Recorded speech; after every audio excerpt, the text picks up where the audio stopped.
All right, ladies and gentlemen, so this is the paper that I asked you to work on. We're going to take a look at a couple of these, but not all of them. So hopefully you gave these a try here. So I tell you in each scenario the quantity that we're dealing with for this monopoly. So here we have 15. That's our quantity. And the thing is, we have to find our price. Now, let me get my pencil here, like so. And the question is, where do I find my price?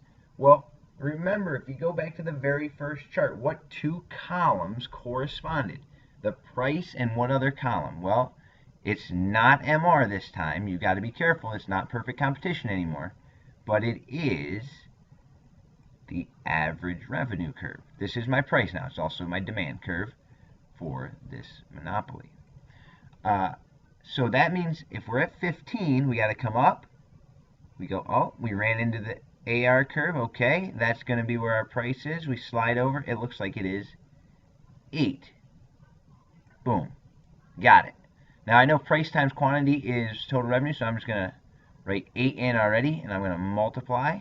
Now the question is, what do I multiply by? Well, price times quantity. So it looks like 8 times 15, right? And I'm going to type this out now. What's 8 times 15? Let's see. 30 times 4, 120. Say 120. So we'll go equals 120.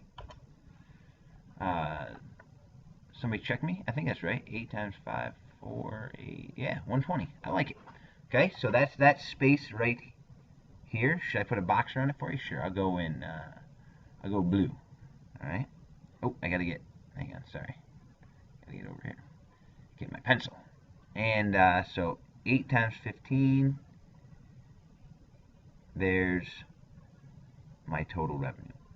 Remember, once you get the quantity, everything that you're looking for is right on that 15 line. Anything, if you extend over to your 20, to the right or to the left in any direction, something is fishy. It's not going to be right. Now the question is, what is my total cost? Well, again, my total cost isn't up here, so I got to find my ATC curve. Well, the question is, what's my ATC at 15? I'm going to switch over to red now. 15, I go up, boom, ran into my ATC curve. Now, I don't have a dotted line over here, and that's an omission on my part. So let's just say it's like so. Oh, well, it looks pretty darn close to 5. I'm not trying to mess with you here. We'll call it 5. All right, so I'm going to type this out now. 5 times, my quantity again is 15. 5 times 15 equals, well, let's see, 4 times 15 is 60, 75, right? Boom. Looks pretty good to me. Now, if I go down here, if I do profit, 120 minus 75 equals, what is that? 45? 45, is that right?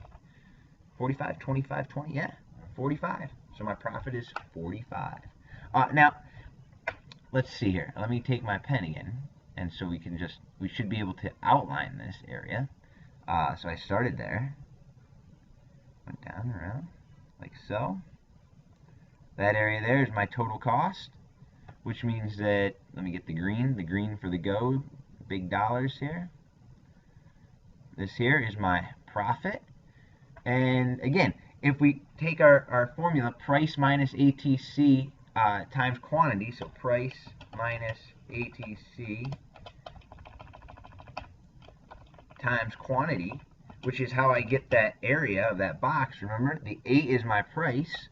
So if I go 8, let me get my parentheses, 8 minus ATC, which is 5, times my quantity, which is 15. 8 minus 5 is 3, times 15, 45. Okay? So hopefully that makes sense to you. I'm going to do one more, and then I think I'm going to leave you to it. All right? So check out another one. Check your work here. I'm not going to tell you which one I'm doing, but check it.